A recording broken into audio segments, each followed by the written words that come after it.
Well, hello there. PJ Benoit, hello there, my friend.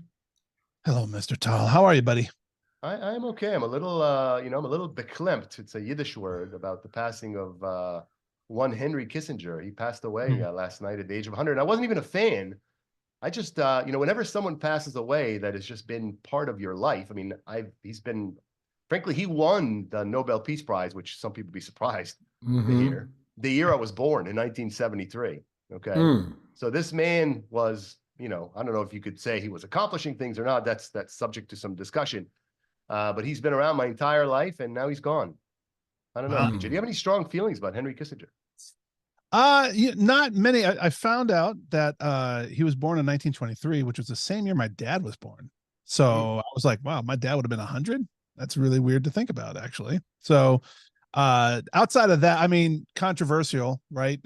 Well respected, obviously brilliant guy, who depends on what side of the fence you're on. Either you think he did a great deal for the country, or you think he did a great harm across the world. Uh, he made an impact no matter which way you're looking at it. Skip, do you have any views on Henry Kissinger? I say the same thing. He made an impact in the world, and that's part of my philosophy about even being here, whether it's right, wrong, left, right, up, down. My old dream was to impact humanity in some way or form because we are basically a grain of sand on a beach. So if we can have an impact in that sand and put some kind of path in humanity, then here's to you. I love Well, that. I love it too. I would say, Skip, you've probably had your legacy is going to be one of bringing joy to tens of millions of people. And I think Henry Kissinger would be hard pressed to say, or anyone, even his biggest fans, would have to agree that he was at least controversial and that some of the positions he took in his life made him unpopular in certain circles. But I have one fact about Henry Kissinger that very few people know, which I, as someone who's a big soccer fan, find compelling. He was a big soccer fan and a soccer player. Henry Mm. Kissinger. Can you imagine him on the field? I can just imagine him yelling instructions in his deep baritone voice. That must have been something, right? Yes. Yeah. Probably All Oh, right. wow. Well, what's that? probably elbowing people. Oh gosh, I can see that. I can see that. Um, PJ, we have one of our, by any measure, one of our most celebrated guests yet, and I'm very excited to introduce him to our audience. And as usual, you'll do the honors. You know, Tell the people who we got. don't don't think I didn't catch the pun of celebrate as a That's word right. used, That's because right. Mr. Skip Martin of the hallowed Kool and the Gang band, as well as the Dazz band. Let's learn a little bit more about Skip.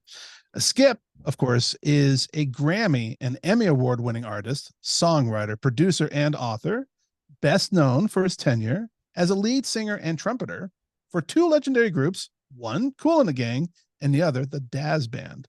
His achievements include platinum and gold record recipients, R&B Song of the Year awards, 6 consecutive top 100 albums, and 2 top 100 singles, just to name a few. Mr. Martin has also received an honorary degree of Doctor of Music and several certificates of appreciation for his numerous tours to Iraq and Kuwait, and is a special honorary member of the United States Air Force Heritage of America Band. In addition, Skip is a Goodwill Ambassador to both Kakagawa. Kakagawa City and Okinawa in Japan. This is the very first time a resident of a foreign country has received this honor in Okinawa. In his recent Emmy-winning project, People Get Ready, Skip led a campaign of love and support for the children of St. Jude affected by COVID-19, as well as their families. The project included collaboration from 28 major recording artists, including my bucket list, Stevie Wonder, as well as Taylor Dane, Neil McCoy, Ray Parker Jr., John Elefante, Kevin Chalfant, Dougie Fresh, Robert Coolbell, and Pastor John P. Key, just to name a few. This is literally a who's who list. Yeah. Yes. Oh yeah, I have friends who are going to be very jealous of this whole conversation. In May of 2023, Skip was honored with a prestigious Presidential Lifetime Achievement Award in recognition of, and I quote, his exceptional contributions to the music industry and his outstanding dedication to community service. Skip, wow, holy smokes, and all the accolades. We are so honored to have you with us on the Braving Business podcast. Thank you so much. I'm so honored to be here. You guys are amazing. That's very kind of you. I looked at you guys too. I'm like, wow, how did they do this? Teach me something. Please, please help me. Please, please. Okay. I think we can end the podcast right here, PJ. Is this the time for the outro music? It's not going to get any better than this. Oh, gosh. Geez, goodness gracious. Can I get my wife in here so you can say that? No, I'm just Oh, yeah. Well, oh Skip, my that's gosh. incredibly kind of you. And we have a list of questions for you. And this interview was scheduled a few weeks back. And in the time between the scheduling of the interview and now, a dear friend of yours, and we were talking about legacy, and it isn't necessarily the order I would normally go with, but I think given the impact he's had on the music world, on you, the drummer and co-founder of Kool and the Gang, George Brown, passed away just a couple of weeks ago. And I cried. A lot of people, I'm sure, were deeply affected by it. It really felt like a personal moment. Yeah. Can you tell us a little about George, about your friendship, about your relationship, and the legacy you feel he left behind? You know, George and I were like, he was like my brother from another mother. And being in Kool and the Gang, the two of us had something in common that we didn't even really realize till later on in life. And that was, we were both 6 foot and over in a band of people that were 5'6". All right. And that in itself had some obstacles to deal with, you know, but he was very talented, and he had a lot of insight and wisdom. And he was like my one of my allies in that. And we became really tight and allied friends from an incident that brought us together in a conflict. We had a conflict over a certain opinion of something, and we got into a face-to-face type of lip-to-lip type of argument. This turned into a more of a physical type scenario, which ended up in us looking at each other as like, man, he told me one day, he said, Skip, you know why I love you? He says, you're not a ball washer. Most people are. And we tied the knot and became really tight. He meant ball washer in a sense, I think, right? Yes. That's the sense. Exactly. Sure. I'm just being straight up. And and this is part of what tied us together, because with whatever challenges were going on, we had enough integrity to be ourselves no matter what the situation was. And we were more into being ourselves than to being what somebody wanted us to be. And that tied us together. That's amazing. And I'm thank you for sharing that with us. Yeah, that was very cool. You know, by the way, I'm going to be sprinkling names of your songs throughout the episode in a variety of segues. Some of them I will be obvious, and some less. And I'm going to be paying attention to whether PJ catches on. But you know, I think let's get down on it. I think we should start with how'd you like that? Yeah, like okay, that? okay. Great, right? Yes, it's bordering on too hot. Too. You know, with the career you've had, I'd love for you to take us to the beginning. You know, share at the beginning of anything is rife with self-doubt, with uncertainty. Even the most confident people, even if you just believe in your bones that you were born to be a star and that you had something to say that the world needed to hear, there's still that element of, really, do I, and how do I stand out? Talk to us about the beginning. Let me tell you how it started for me. Yeah. It started like this. I was 7 years old, and I was riding in a Dodge Rambler with my grandmother and grandfather. We were going somewhere, and Nat King Cole had passed away. And they're playing on the radio a tribute to Nat. Unforgettable, that's what you are. And when I heard it, it sounded to me like he was in the room, in the car with us. And I said to my grandmother, Nana, that's what I'm going to do. And she turned around, she said, what, baby? I said, I'm going to play music so that when I die, people will feel like I'm still in the car with them.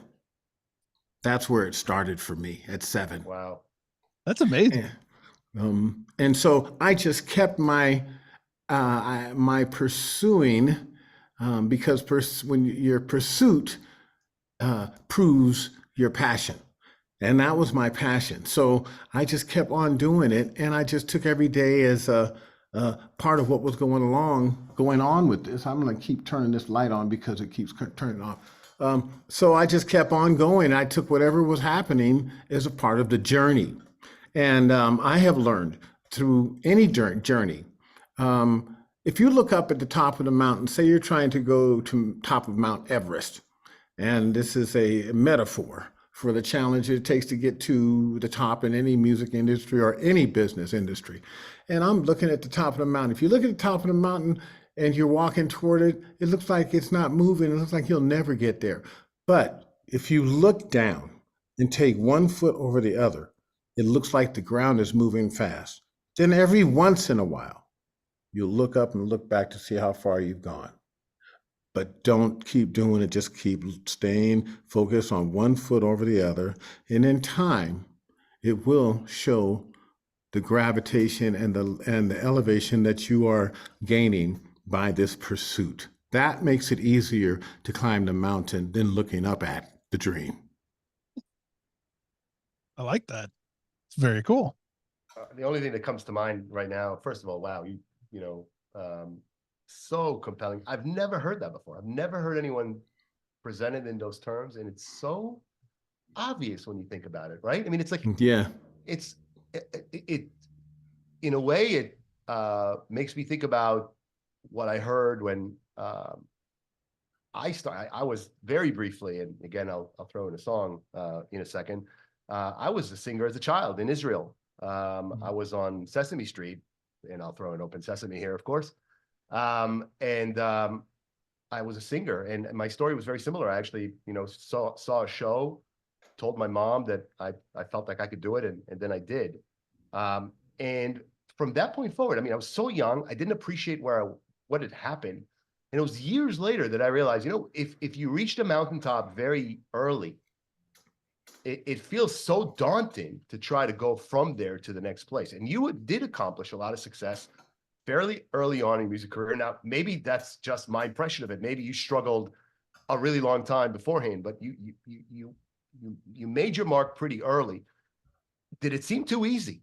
I mean, as you started making your mark, did it seem like, oh my gosh, it just happened for me? No, or was the behind the scenes struggle much more profound than what appeared like from the outside looking in? Well, first off, I have 3 C words. I have a string of C words that have to do with what it took to be successful. And to me, it was what it takes to be successful at anything. All of these C words. It starts with courage. You have to have the courage to go to an environment that's less familiar, less comfortable, less convenient to make your way.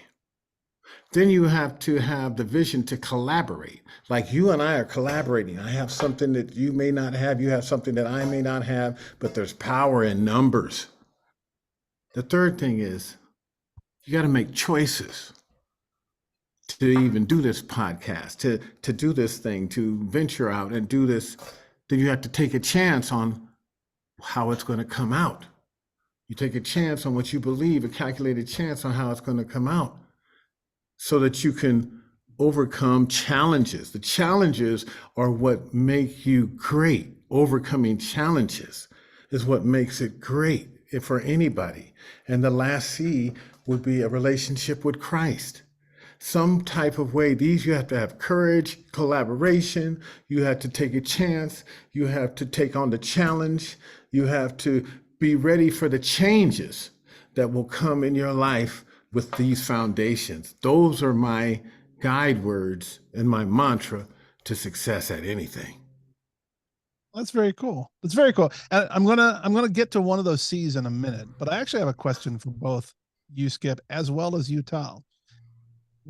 So both of you had like the same beginning part where you heard something musical and you're like, you know what, I'm going to go do that. When you're young and wet behind the ears, you didn't know what the journey was going to be yet. But both of you achieved, obviously, great please don't success. put me in the same category, please. But saying Israeli Sesame Street and some Israeli music shows. Hey, I was on stage in a local show, for my grade school. All right, so I was a cactus. Big deal. Anyway, when you were pursuing this, like, I am sure that when you sang something and you're like, oh, you know what? I think that sounds right. I think that sounds good. Or Skip, when you were picking up an instrument and somehow you landed on the trumpet. Thank goodness for all of us, you did. And you hit that first really good note. Do you remember that? Do you remember that moment? Mm-hmm. Oh yeah, I remember the moment like it was yesterday, because young boys, we have this thing. Real quick, stay focused on this. So when this goes on, if you can turn it back on for me, thank you. All right. So when I was coming up, young boys, they tend to like to take things apart and put them back together because we want to see how things work. So when I got my first trumpet, I took it apart and I put it back together, but I put the valves back in improperly. When I put them back in improperly, this trumpet sounded like a kazoo. And it was terrible. And everybody else in the class, pa, pa, pa, pa, pa, pa, pa, pa. I'm like, now I'm trying to figure out how to make my trumpet sound like everybody else's. It was really hard. I didn't know what was going on. So I just said, well, it's just hard. I'm gonna keep working on this. Then one day my teacher heard me. Okay, one day my teacher heard me and my teacher said, Mr. Martin, bring me your trumpet. I took it over to him. He took the valves out, put them back in. When he put them back in, he put them in correctly. Now my trumpet, pa, pa, pa, pa, pa. It had the biggest sound of all the kids in the class. And it helped me to develop something that I didn't know I had till I was in my late 20s. And that was, I developed an audio photographic memory. That means whatever I heard on the audio, I could play it on my trumpet. Didn't matter what key it was or what have you. So all the kids were trying to play the scales. Pa, pa, fa, pa, pa, pa, pa, pa, pa, pa, pa. I'm like, don't you hear that? Da, da, da, da, da, da, da, da, da. You don't hear that? What's wrong with you? You don't hear that? And I would just start playing. So I could play anything that I heard. And I thought it was a curse because everybody else was learning how to play the music from the sheets of music. And I learned a philosophy that I teach with other kids to this day. And that is, and I put it in a Gen Z type of metaphor. I say, now these notes on the paper are like a GPS. They just guide you down the road, but they can't drive the car. Music is the sound of a soul singing. That's my definition. So we getting ready to do this song again, but this time, I want everybody to close your eyes and play it. 1, 2, 3, 4. Before you know it, I got 64 kids in the band with their eyes closed playing from their hearts, which changed the sound of what is coming out of their instruments. And the whole purpose to play an instrument is to transform that lifeless, metallic, plastic, brass instrument to emit a human resonance, to resonate in a human feeling. And that's what I've learned to teach kids from my experience, from what I learned. And that's how I learned it. But I had a gift that I didn't identify till later, till I was 27 years of age, was when I realized that I had this gift. And I had a teacher. His name was Kenny Davis out of Oberlin College in Ohio. And I told him, I said, Kenny, I want to learn how to play stuff cold from charts. I want to be able to read the charts cold. He says, well, I'll help you out with that. So he had me come over to the house. He pulled out some music, put it up on a music stand. He says, okay, we're going to play this. He says, this is what we're going to do.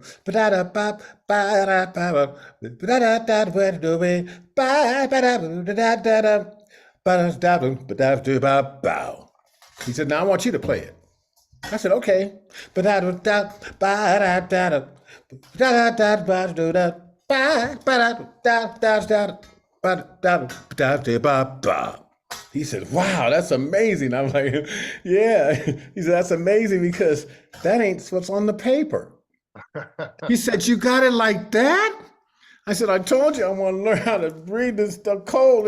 He said, look, don't even worry about that. I'm just going to give you more stuff for vocabulary, and then that'll extend your vocabulary, and you'll be fine. Don't even worry about reading. And I didn't have to worry about it because I've been out there with Arturo Sandoval and all the guys that played for the Emmys and the Tonys and the Oscars, and I'm teaching them how to play Ladies' Night and get down on it and telling them how to play the stuff, what have you, because it's what you play out of your heart, not what's on the paper. So they were reading it on the paper. I said, no, play it more legato like this. Okay,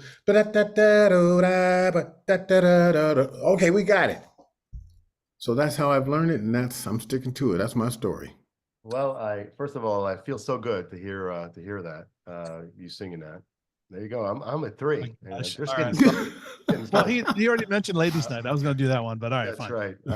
But you know what? Here's what, as you were saying that something, obviously we're a business podcast, generally speaking, and something came to mind as you were talking about that I thought is worth bringing out, which is you talk about the fact that ultimately doing something well comes from the heart. And if you just try to follow instructions or do it by the book, you're leaving the human aspects out of it. You're more mechanical. And I think what separates us humans from computers, although that's becoming less and less so with artificial intelligence, but still at this moment, I would say it still separates us, is that we add a certain genius that is, as you said, not on the page. And in the context of business, in most of my career, the moments that have stood out the most for me, both in terms of my own accomplishments and leading others, have been moments that were not planned. We started in one direction, or we were doing one thing, and then we just kind of followed our heart, or we did a little something different than what we originally intended to do. Yes. Maybe on purpose, maybe not so. And those were the most magical moments. And I think that's really what you're talking about. Yes, it is. Let go and let God. That's what it is. Once you let go of the control of it, it's already there for you. But that's one of the most difficult things for the human mind and spirit to comprehend, is letting go and trusting. Trusting and letting go is where all the magic happens. When you try to control it, then you get in the way of yourself, and it comes out where you were trying to mechanically create it, what have you. Let it go. Just let it fly. Let it swing. That's where that analogy came from. The pool hall said, study long, study wrong. That meant once you try to calculate it and all of this stuff, you're going to miss the shot because you're doing too much thinking. Mm-hmm. You don't have to do the thinking. It's already there for you, and it's innate. So all we have to do is just do something that is uncomfortable, less convenient, less, you have to have courage to let go and just let it fly. And then you'll hit that ball more often than not when you do that. You'll hit that target more often than not. You'll find that statement, that phrase, more often than not when you don't think. Let it go. Just grip it and rip it. Yeah, yes. PJ, as I'm thinking about it, and oftentimes, and this is, where we're going on, approaching our 40th episode, and not surprisingly, there are certain themes that are coming up again and again, themes that I think separate the successful and the more fulfilled from others. And I think, I'm thinking about our conversation with the former Inspector General of the U.S. Army, General Leslie Smith, and with ESPN Baseball Tonight host Xavier Scruggs, and others who also told similar stories. Xavier Scruggs told us a story about how he was in the minor leagues and he'd gone 0 for 17 with 11 strikeouts, and he was just so in his own head. And eventually just said, you know what? I'm just having fun. I'm playing with a bunch of guys. I just need to go out there and play ball. And less than a year later, he was in the major leagues. Yes. There is something about just releasing the grip. Yes. Very powerful. Yes. That's where the most results from everything come in, when you just let go. You just let it go. And that's why we have producers in music, so that you can just, I will go in and record songs. I can record a song almost every week. Every week I can record a new song, because I'll go in without a preconception of what it's going to be. I will just go in. Sometimes I won't even have lyrics. I'll just go in there. I have the track playing. I'll just go da da da. I'm gonna tell you da da da da. An ice cream and it's something special. And then at the end, I'll come back and go, okay, I like the ice cream word. I like something special. Okay, let me put this in there. Now I've done laid out something that I can now fill in the blanks later. But if I had not had that, we have this philosophy when you're doing music and recording. You're going to get it in the first take or the 50th take. Because the first take, you just letting it go, letting God, and you just rip it out. Then the next 49 takes, you're trying to get back to that first one you did. When you get to 49, you just say, forget it. And you come in and do number 1 again. So it's usually the first one and the 50th one are the takes you want to take. So I'll go in and produce people, or have somebody help producing myself. And I'll say, give me a practice. Give me a practice. I said, give me a practice. And the girl will sing it and give me that number 1 that I was looking for, that magic. And I've got it on record. I have the engineer, I just say underneath the microphone, push the button. He's like, well, I should push the button. Okay, give me a practice. Push the button. They push the button and they get it. Okay, she's okay, I'm ready to do it. I'm like, I already got it. Thank you very much. So, that magic comes when you just let it appear and stop trying to prepare it for its arrival. Very cool. Wow, very cool. Tal, you know what this whole conversation is so far? It's fresh. What is it? It's fresh. Oh, yeah. It's exciting. And I gotta tell you, I cherish it. I really do. That's better right. Better than having Joanna sit on my lap. Oh, that's true. All depends on what mood she's in, but yeah, that's true. Okay. That's too hot. I'm sorry. Okay. I did it again. See that? All right. Okay. We gotta stop stepping out all the time. Come on. All right. Okay. Right. Let's whip up something else to talk about. Let's do that. PJ, I think you were going to go to one of the C words, and that was a good one. And I was. Maybe we should go back to that. Yeah. Sure. Well, it could have been cherish, but that's a whole other one. Okay. What I wanted to go to was collaboration, right? Like, yes. You mentioned you're not a ball watcher, which I appreciate, but collaboration has been a part of your journey, especially when you were in a band as large and prolific as Kool and the Gang with, I don't know. Or the Dazz band, yeah. You guys are like the element out there, right? You got like everyone. Yeah. Can you share an experience when collaborating, like actually collaborating with others, led to some unexpected growth for you or some learning, whether that's professional or personally? Oh my gosh. I've had so many visions while doing performances. And I remember one incident with Kool and the Gang, and we were doing funky stuff. And we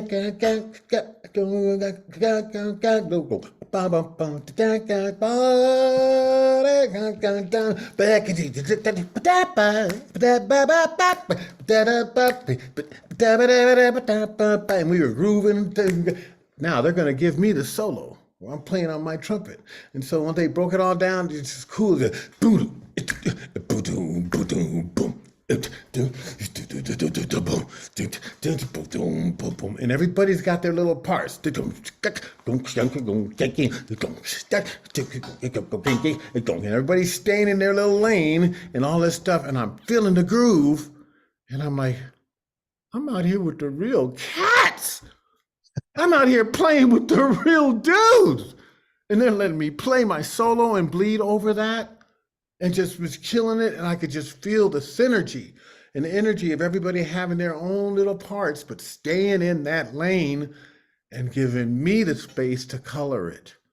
It was a moment that I'll never forget. That was like, whoa, I'm playing with legendary iconics that brought a sound to the world, and I'm being a part of coloring this right here. What a blessing.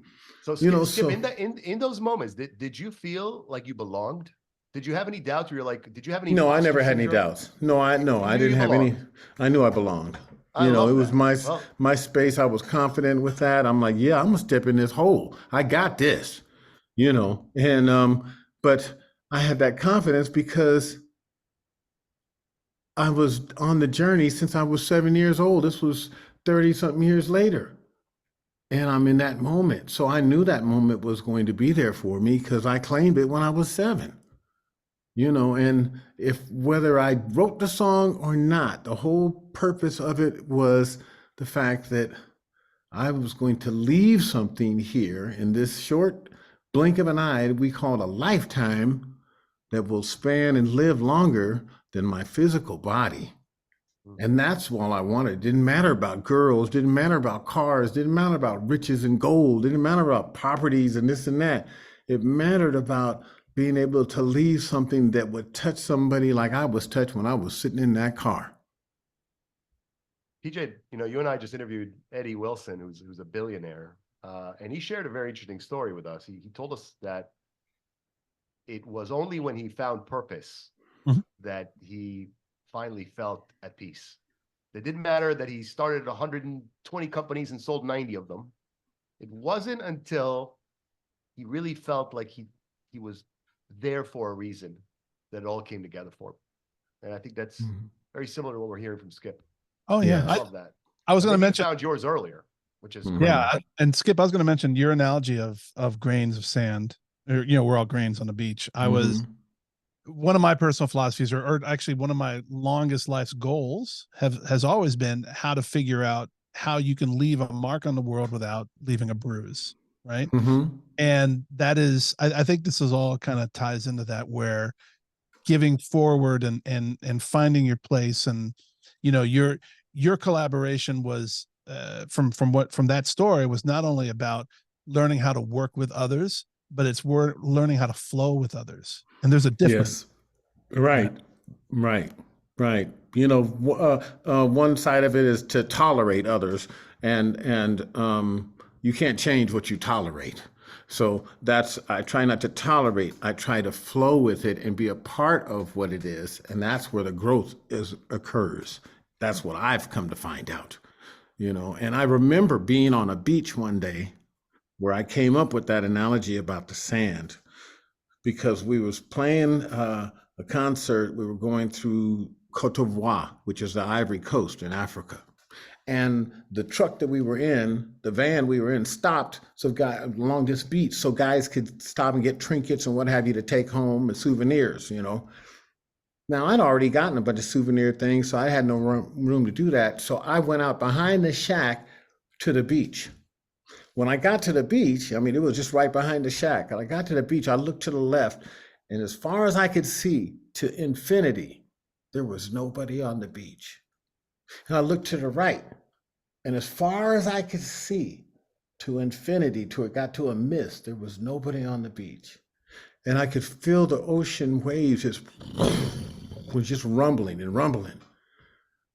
Oh, here I am playing with Kool and the gang, thinking I was somebody. I found out I wasn't shit. I'm sitting over there going, oh my God, I'm no more nothing than this piece of sand on this beach that I have in my hands. I'm no more than a grain of sand in the whole picture of things. Let me get a grip. Wow, what a story. Well, you know what? Here's one thing we've talked, and you mentioned it to us in the pre-interview, that you believe that failures are essential to success. But everything we've discussed so far have been moments where, frankly, you figured it out and you were successful. when have you struggled? Talk about that, and what was your process to get out of that? I mean, I think we have the framework for that process. The struggle, the biggest struggle for me was struggling with my heart, struggling to make changes that my heart wasn't so ready to do. That means leaving my hometown with people and familiar and going to another place when my heart was comfortable being where I was. Leaving a band to go on to another band when my heart was into what I was doing with those guys and their disappointment that I'm moving forward, but I still got to do this. My heart changes when I'm married to a woman in my first marriage and my high school sweetheart, and we had nothing in common, and we had a new 2-month-old baby, and I knew it wasn't going to work out for us. I had to leave. My heart didn't want to, but my mind and my purpose was leading me, no, you got to do this. So I think the biggest thing is getting out of the way of your heart, because your heart doesn't always speak the truth. It just speaks your feelings. It's interesting. So how do you reconcile? I mean, so basically, a lot of people would say that what living is, it's reconciling our mind, our heart, and our spirit. And our purpose. Yeah. Our purpose is bigger than all of those things. I would say that's true, and it's a good one. Thank you for adding that. Mm-hmm. When you feel, I mean, I find it super interesting what you just shared. The heart and the mind sometimes lie, or at least don't necessarily have it all right. Right. How do you? I mean, what's your process to try to get to the bottom of, you know, if you're experiencing conflict between what your heart says, what your mind says, how do you reconcile that? I work with my gut instinct. Mm-hmm. There's something inside us that will give you your first mind.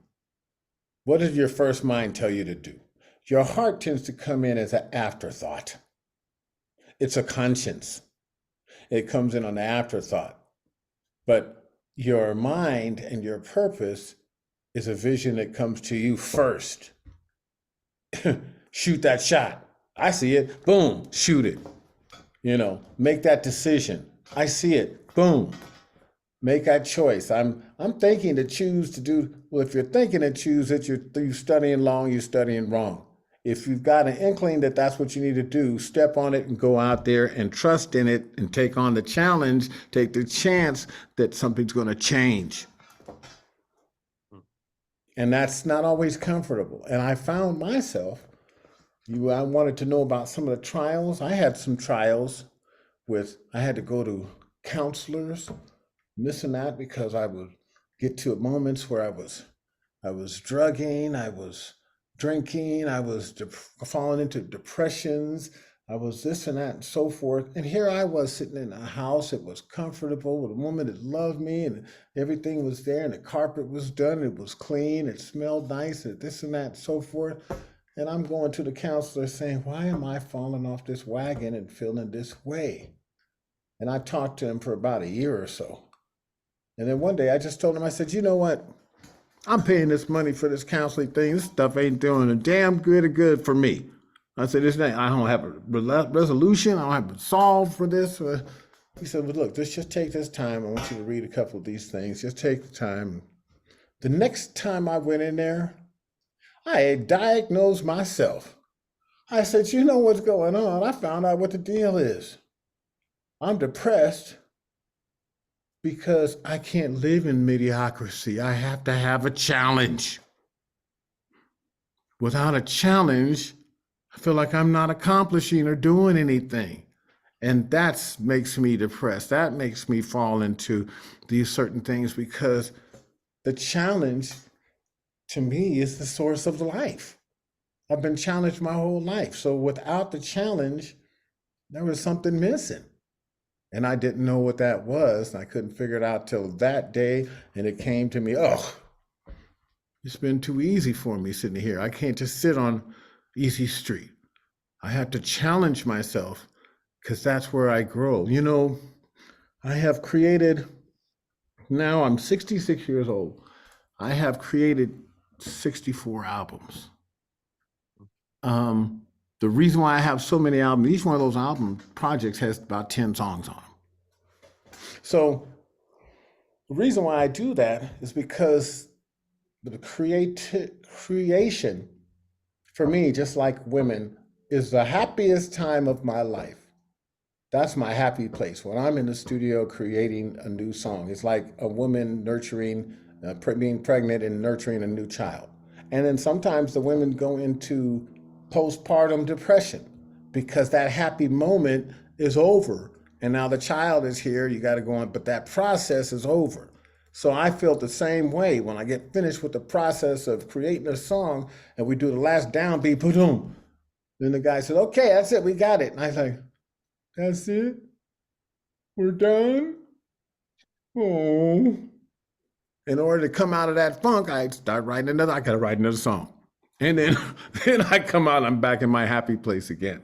So I'm not deliberating how I'm sharing these things with you. I'm just bleeding out the moments to expand on everything.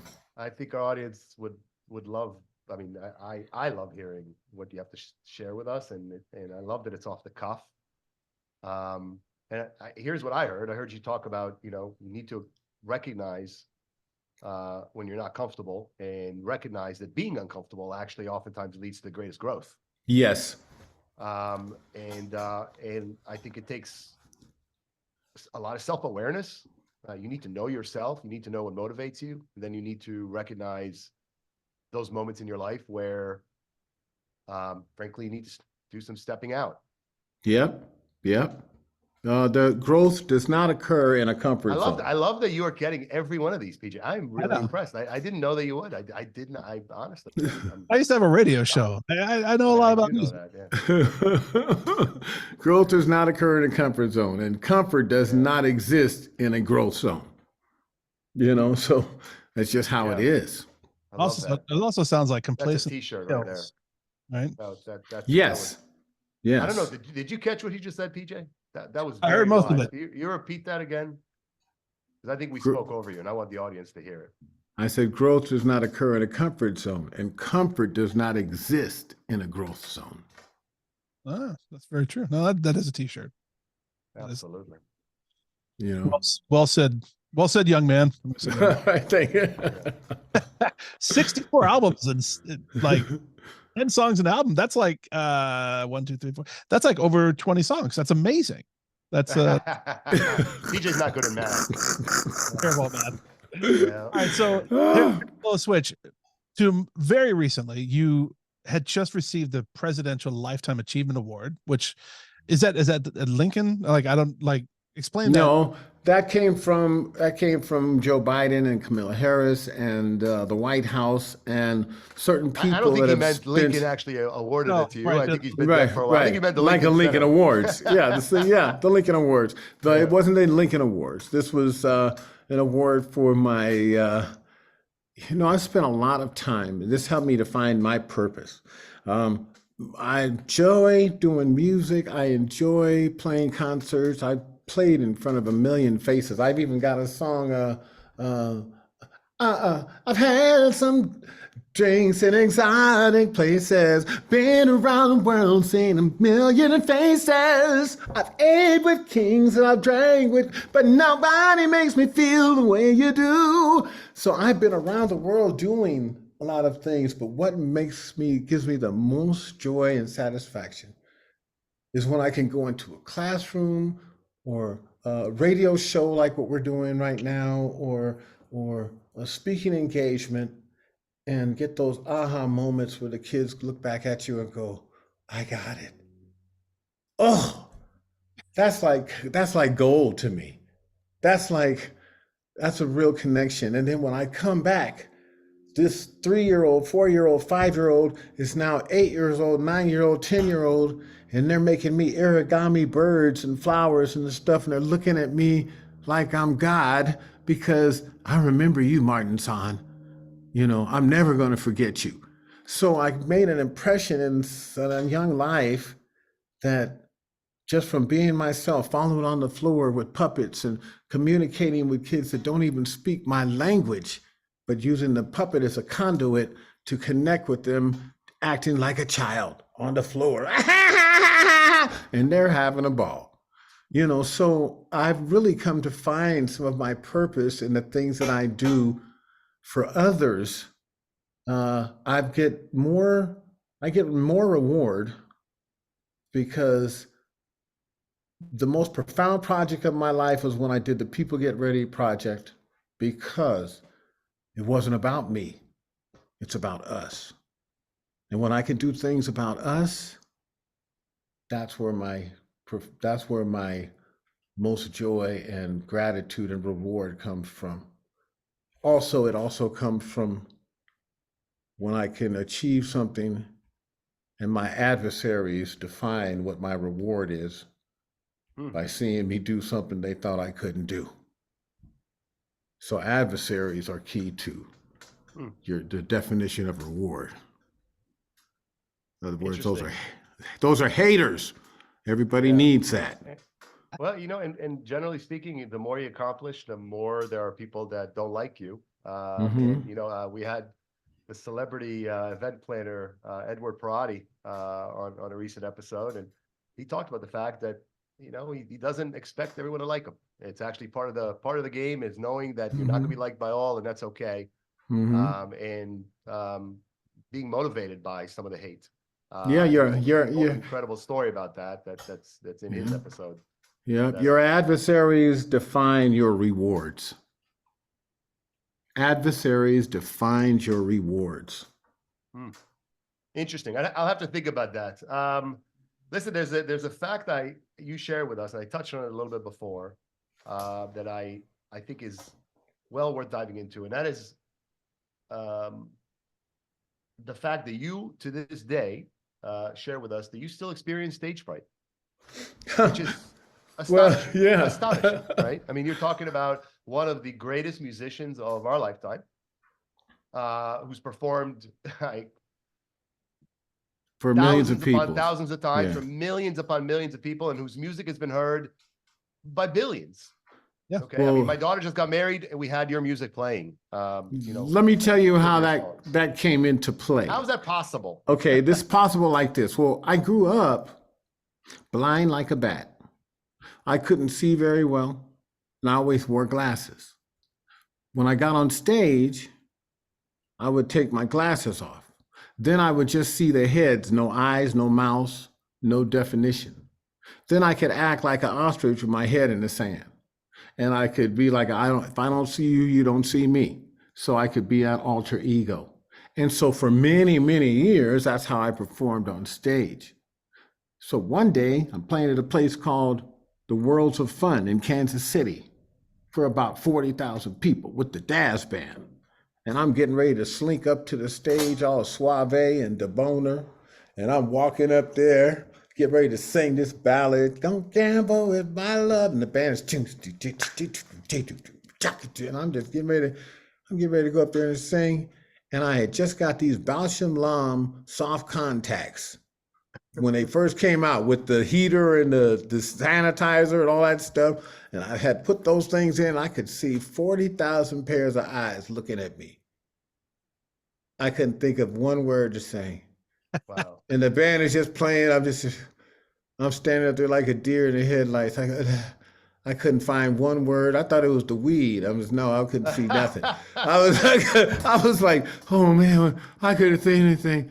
Oh gosh. Then when I came back to the room later on, by the time they got to the chorus, don't gamble. Then I got it, and I was back in remote, automatic. I got back to the room. Some maids had not broken in. They were cleaning the room at night, and my little personal bag that I had my sanitizer and distilling thing for the contacts, they had taken my overnight bag. I just went out to the balcony, took the contacts out, and bloop, threw them out, and I went back to being blind. I was like, I ain't never gonna do that again. Is that right? Have you gone back to wear contact lenses since? I mean, you're not wearing glasses now. Well, no, I'm not wearing glasses now. But what ended up happening was 30 something years later. This happened about 4 years ago or 3 years ago. I had the LASIK surgery. Did you? And did it work for you? Perfectly. So much so that I went out on stage, sauntered to the microphone of this song called Heartbeat. Listen to your heartbeat, playing the rhythm, my song. And I'm over there getting ready to sing this. I'm playing at the Paula Casino. I got about 3,500 pairs of eyes looking at me. And I could see it for the first time in 35 years. The same thing happened to me. I was like, I've done this song 1,000,000 times. I've done this song 1,000 times, more than 1,000 times. And it just threw me off. And I was like, but I battled through that being uncomfortable. Get a grip. Next time I was more prepared, and that I could just kind of take myself outside of my body and just go ahead. Because I was looking at people like, giving them the eye and everything. And I couldn't see jack. I was just acting. I couldn't see jack. But I've learned how to overcome that. I remember playing at a place in Monte Carlo called the Sporting Club with Kool and the gang, and I'm singing Cherish. They got a stainless steel stage that pushes you out to the tables. There's no chairs and seats. It's all tables with food settings and all of that stuff and champagne. And they're pushing you out to the tables. The roof had come off of the place. The glass windows behind it, curtains had opened up. You were looking out into the Monte Carlo Bay with the yachts. And they push us out. Then I'm sitting in a steel catwalk that was ejected out into right to the edge of a table. When we got to the edge of that table, it just stopped. And the band is playing boom,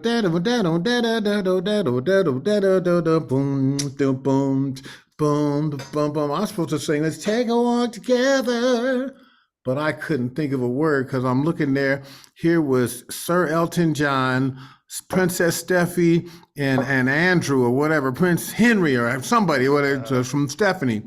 Oh my God, they're sitting right there looking at me, and Elton John's looking at me because the band is just dum, dum, dum, dum, dum, dum. What's wrong with Skip? Dum, dum, dum, dum, dum. He's not singing, dum, dum, dum. And Elton John is like, he's frozen like a deer, and then look at him over there, dum, dum, dum, dum, dum. I couldn't figure out a word, and my mouth is just smacking, dum, dum, dum, dum. And then when they put the cherish the love we had up there, oh yeah, it brought me back. Oh my goodness. So that's where I figured out after all these shows that I do have stage fright, or I did have it, but the challenge was for me to overcome that and put my mind in another place. And I only was able to deal with it when I dealt with it. When I didn't deal with it, it just stayed on and went on for years and years. Take off my glasses, and that was a quick fix. Later on, I got my eyes done, and I faced what it was that I had feared the most head on, and it helped me to overcome that. So if we have fears, if we have, things, phobias, what have you, well, get you a pet snake and hold on to it for a little bit so you get past that. Put a spider on a tarantula on your arm, get past that. Stand on top of a balcony and rappel backwards with the rope so you get used to falling with that and get comfortable. Head on to those fears. And that challenge will teach you and take you to another level of your being that you didn't think existed just because you faced it. That's awesome. The path to victory. Yeah. Yeah. That's what makes victory so sweet, is facing it. Victory is nothing without some kind of adversary or some kind of challenge. Victory is nothing. Yeah. Well, one last thing, and first of all, thank you for that story. That's amazing. I thought you were going to say that you put the microphone to Elton John, let him sing. Yeah. Great. In the pre-interview, you gave us an amazing personal quote, and it's original, which I love, which is, nothing is impossible because possible came first. Yes. How has, which just fantastic. And how has embracing this mindset helped you in your life? And do you have any advice for people who are watching and listening to this podcast on how they too can adopt this philosophy? Well, you'll believe it when you see it. When you see something and have that aha moment, and then you will believe it. And that's how I have adopted, certain things by just, I believe it so much from either seeing it or feeling it or accomplishing it or challenging it. When you become fully aware, leave your minds open to, anything can happen. Believe that anything can happen. I try to believe that most things positive are going to happen versus whatever you think is going to happen is what's going to happen. So I think that positive things are going to be the things that happen. Growing things are going to be things that happen. Now, if you have a mindset that's like, this is never going to work, that's probably what's going to happen. This will never be like that. I couldn't, I can't, I didn't. That's how it's going to evolve and manifest itself. But my whole life plan was, I'm going to be this. I'm going to do that. I'm going to be here. I'm going to make that happen. I'm going to do this job because it needs to be done. I remember being in Ghana, Africa. I have family in there. My wife and her family, they're from Ghana and West Africa. And they've got difference in the cultures there. They have rich and shanty poor. So you have a rich house across the street. These guys are doctors and bankers. They have drivers that are driving their cars. They have people cook their food for them. They pay for that. They got gardeners. They have all of this stuff. Across the street, they got shanties. But in the middle of the street, they have potholes because the country or the government, what have you, is corrupt. They're taking the monies and they're not fixing the streets and this and that. So people are driving Mercedes-Benz and Jaguars through 2-foot wide potholes that are 4 or 5 inches deep, and nobody's done anything. So I'm over there. It's 98 degrees, about 92% humidity, like Jungle Book. And I get a wheelbarrow, and I tell a young guy, I give him $20, which is the 2 months worth of work money for him, US dollars. I give that to him and say, you're going to help me. You help me pull the wheelbarrow. Yes, sir. What are we going to do? He said, give me a shovel. He got me a shovel. We went over to this one other place. I started getting red clay and gravel, filling up the wheelbarrow. He'd push the wheelbarrow down the street, and I would start filling the potholes. And I would step on them and put water over it so it would dry hard like cement. And I'd go down to the next one. And I'd go down to the next one.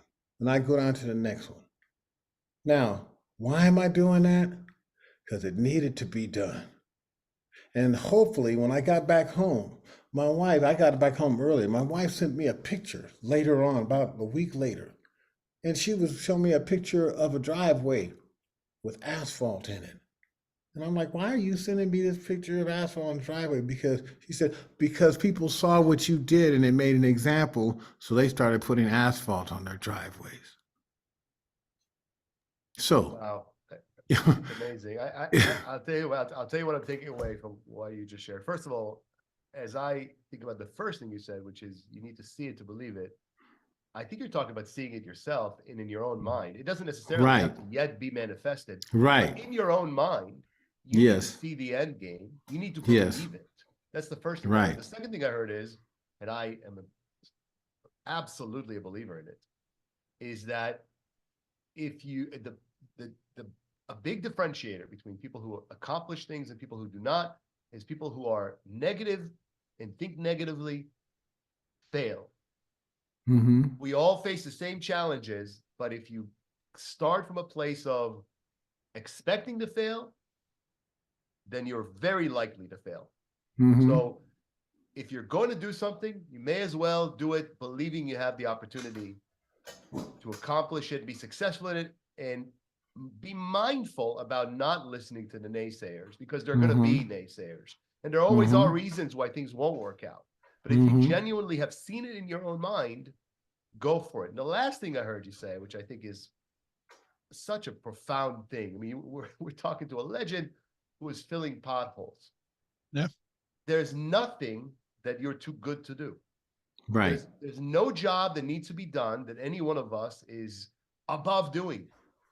If you're getting started, you're going to be, you're going to be doing some things that quote unquote are beneath you.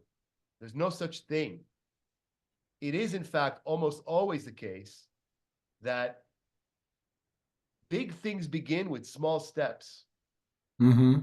Massive movements begin with an individual who's willing to step out. Okay. Mm-hmm. And I think you've lived a life where you've done that over and over again. And that's why you've accomplished funky stuff, and you've had a lot of big fun doing it. Throwing in a couple more, just Yeah. PJ, I don't know that I've had a more fun episode.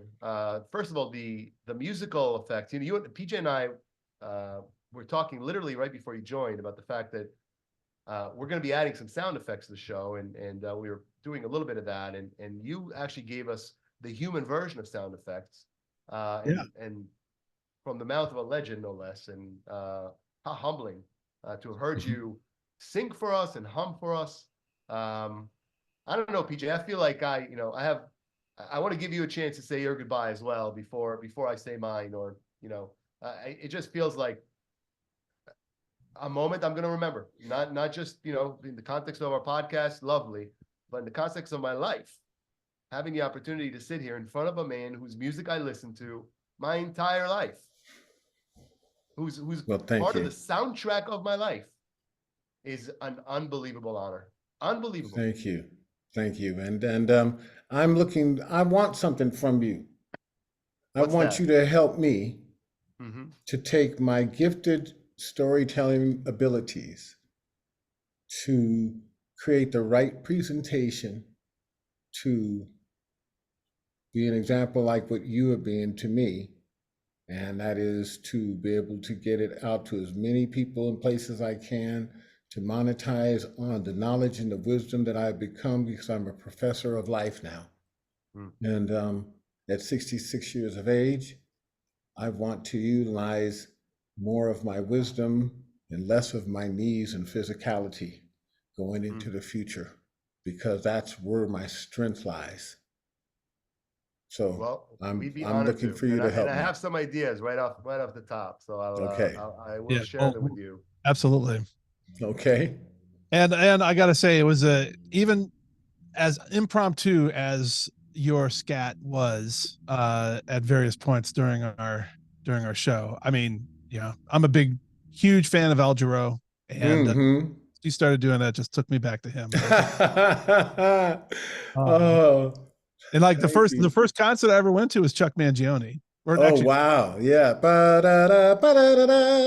Yeah. Feels good, right? Yeah. So it's been an absolute honor, and so very cool to have been able to spend this time with you and learn more about you, and so appreciative of all the humanity that you've shown. And just like Tal talked about, like reminding everyone that, you can sing to Elton John, but you can also fill a pothole and help some people out, right? I mean, that's exactly.